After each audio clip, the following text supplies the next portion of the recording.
La última parte, que es la sensibilidad del globo ocular.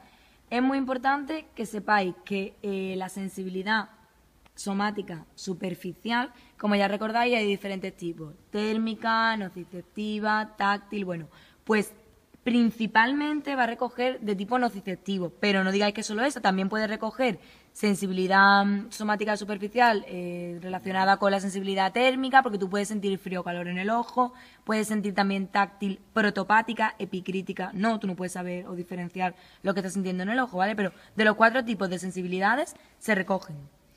La que más importante puede tener es la nociceptiva, pero se recogen las 4. Y ahora, ¿quién se encarga de recoger la sensibilidad del globo ocular? Pues el nervio trigémino, que recordamos que era el 5.º nervio craneal, no digáis paracraneal que no le gusta. Y los somas de las primeras neuronas sensitivas o pseudoniporales se encuentran aquí, en el ganglio del trigémino o ganglio de Gasser, que recordamos que está en la fosita del trigémino o impresión trigeminal, en la cara anterior de la porción petrosa del hueso temporal. No hay sinapsis. Y no hay sinapsis, nunca en la sensitiva. Ganglio sensitivo. Es un ganglio sensitivo, no digáis sinapsis. Y ahora, vamos a ver cómo van recogiendo las sensibilidades de la periferia y van a llegar hasta ese ganglio. Y de ahí ya se va al sistema nervioso central, esa información, pero sin hacer sinapsis en el ganglio. Comenzamos por el saber que del nervio trigémino solo 2 ramos son los que se van a encargar de recoger sensibilidad de la órbita del ojo. El primer ramo, que lo vemos aquí, que es el oftálmico, y el segundo ramo, que es el maxilar. Recordamos que el oftálmico entra por la fisura orbitaria superior y que el maxilar entra por el foramen redondo, ¿por el oval? Por el redondo mayor, por el redondo mayor, ¿vale? Que también está ahí, a la fosa ptericopalatina. Bueno, aquí está la fosa ptericopalatina, con la que también tiene relación, que ahora lo explicaremos. Comenzamos con el nervio supraorbitario. El nervio supraorbitario, que pasa por la escotadura o foramen supraorbitario, como la arteria que ya decíamos, tiene 2 ramos, un ramo lateral y un ramo medial, que recoge sensibilidad de la frente, de la zona medial del párpado, de la zona medial esta de la conjuntiva también, y del propio globo ocular. Y ahora va a pasar por el techo de la cavidad orbitaria, entre el techo de la cavidad y el músculo elevador del párpado superior. Se va hacia posterior para ir en busca de ese ganglio del trigémino de Gasser y confluye con otros para formar el oftálmico, que es la primera rama del trigémino, primer ramo. Después tenemos el supratroclear, que siempre es más medial, que recoge la sensibilidad de la zona del entrecejo y de todo lo que encontréis por alrededor, ¿vale? Y el supratroclear, lo vemos aquí, ¿vale? Sí, confluyendo también para formar estos ramos. Y ahora, bueno, se me ha olvidado decir que el supratroclear y el supraorbitario forman como una primera parte del oftálmico, que sería el frontal, ¿vale? Confluyen en el nervio frontal. Además, el oftálmico también está formado por el nervio lagrimal. El nervio lagrimal es el que va a recoger la sensibilidad somática superficial de la glándula lagrimal. Aquí hay que tener mucho cuidado, porque una cosa es el lagrimal de la primera rama del trigémino, que estaría aquí, y otra cosa son los componentes parasimpáticos y demás, que después vamos a explicar, que llegan desde otros nervios, ¿vale? Pero aquí estaría eso que estamos viendo. Y a su vez, de ese nervio lagrimal también van a salir esta rama de aquí, que son los ramos palpebrales laterales, o que aquí no se llaman así, se llaman palpebrales superiores, ¿vale? Que los vemos aquí y los vemos aquí, recogiendo la sensibilidad de toda esta zona lateral del ojo. Después tenemos el nasociliar. El nasociliar lo vemos aquí, y el nasociliar es un poquito más complejo, ¿vale? Aquí tenemos un ramo que va a dar el infratroclear, que lo veíamos, a ver, aquí. El infratroclear. El infratroclear recoge la sensibilidad así, siempre describirlo desde superficial a más profundo. Recoge la sensibilidad, este es el supratroclear, este es el infratroclear, que va a dar los ramos palpebrales mediales, que recoge la sensibilidad de la zona medial del ojo, sigue por aquí, y se incorporan también a él las sensibilidades somáticas superficiales recogidas por el etmoidal anterior y por el etmoidal posterior. Después tenemos los nervios ciliares largos y ciliares cortos, que ahora vamos a hacer otro vídeo porque son un poco más complicados. Bueno, ahora vamos a terminar de ver el resto de nervios que contribuyen a la formación del nervio nasociliar, que es otra rama del nervio oftálmico. Estos son los nervios esmoidales, los nervios ciliares largos, que son estos de aquí, que vemos aquí, estos de aquí, que contribuyen al nervio nasociliar, ¿vale? Y los nervios ciliares cortos, que son estos de aquí, que tienen componente sensitivo, somático superficial y otros que luego analizaremos, y que pasan por el ganglio ciliar, que es este de aquí, y entonces ya forman por la raíz simpática la raíz sensitiva del ganglio ciliar, pues ya se incorporan al nervio nasociliar, que es este grueso que vemos aquí.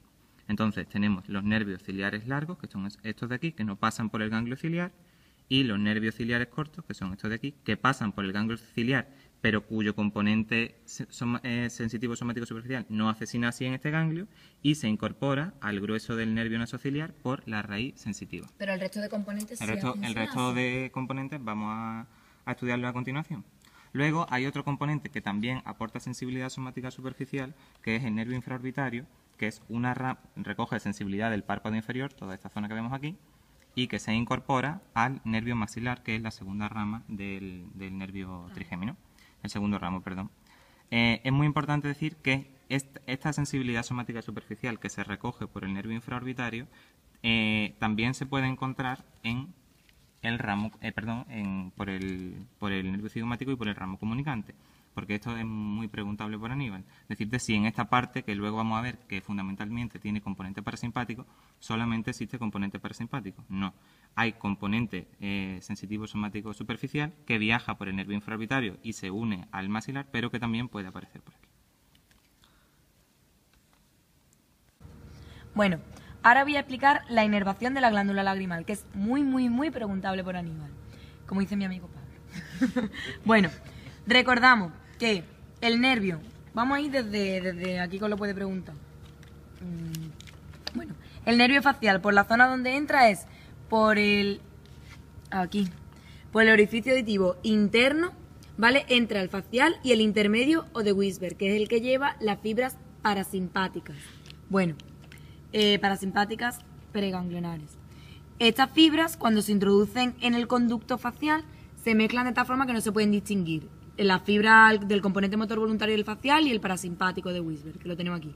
Llegan al ganglio geniculado del facial, donde se desglosan las fibras parasimpáticas preganglionares y salen de la porción petrosa del hueso temporal a través del hiato para el nervio petroso mayor, para el conducto del nervio petroso mayor, formando el nervio petroso mayor, que lo vemos por aquí, por aquí, por aquí, que se dirige hacia el foramen lacerum y no sale por el foramen lacerum como el petroso menor, que lo vemos saliendo, y ahora se introduce en el conducto pterigoideo ovidiano y se denomina nervio del conducto pterigoideo ovidiano y llega a la fosa pterigopalatina. En la fosa pterigopalatina se encuentra al ganglio pterigopalatino. En el ganglio pterigopalatino hacen sinasis las fibras parasimpáticas, de tal forma que las que se emiten ya son parasimpáticas postganglionares, que las vemos salir por aquí, y que las parasimpáticas postganglionares son las que van a dar el ramo comunicante con el nervio cigomático, que es este. Entonces, ahí hay fibras parasimpáticas postganglionares que inervan a la glándula lagrimal y que vienen del nervio facial, y fibras sensitivas somáticas superficiales que vienen, como ha dicho Pablo antes, del infraorbitario, ¿vale? Que como vemos están conectando por aquí. Y ahora, esta inervación es la inervación que recibe la glándula facial. Una cosa que nos dijo que iba a preguntar es ¿qué tipo de inervación tiene la glándula lagrimal? Parasimpática, ¿vale? Parasimpática, que excita la glándula para que se secreten lágrimas. Ahora, indirectamente la glándula lagrimal puede estar inervada simpáticamente, pero de forma indirecta, porque el simpático lo que hace es controlar las arterias y hacer que no llegue irrigación a la glándula, entonces no se secretan tantas lágrimas. Pero la inervación, recordar que es parasimpática. Además, el resto del componente parasimpático es el que vamos a ver por el nervio oculomotor o motor ocular común, que es el par craneal número 3, que es este de aquí, que ya lo hemos visto en la práctica anterior, que viene por aquí, atraviesa el anillo muscular o de Zinc y mediante una raíz que es llamada la raíz parasimpática del ganglio ciliar, da unas fibras parasimpáticas preganglionares que se encuentran en el ganglio ciliar con los somas de las neuronas postganglionares cuyos axones van a circular por los nervios ciliares cortos que hemos visto anteriormente. Por lo tanto, estos nervios ciliares cortos tienen un componente parasimpático postganglionar, además del componente somático superficial que hemos visto. Y por último, el componente simpático, vamos a ver que viene, esto es totalmente ya postganglionar, porque los somas de las neuronas postganglionares lo hemos encontrado en los ganglios cervicales. Los axones de las neuronas postganglionares vienen formando un plexo por la arteria carótida interna, que son todos estos ramos que vemos por aquí, y al ser la arteria oftálmica que habíamos visto aquí una parte de una ramificación de la arteria carótida interna, pues también se lleva parte de este plexo que aquí vemos alguna fibra y que sigue siendo simpático postganglionar. La arteria, este plexo que va acompañando a la arteria oftálmica se retira de ella y contribuye también a la inervación simpática de todas las estructuras estas que estamos viendo y del resto de las arterias, cuando llega al ganglio ciliar, y lo hace por este tramo que vemos aquí, que es la raíz simpática del ganglio ciliar. Entonces, vemos que también que luego esos componentes pues son los que van a atribuir a estos nervios ciliares cortos también un componente simpático.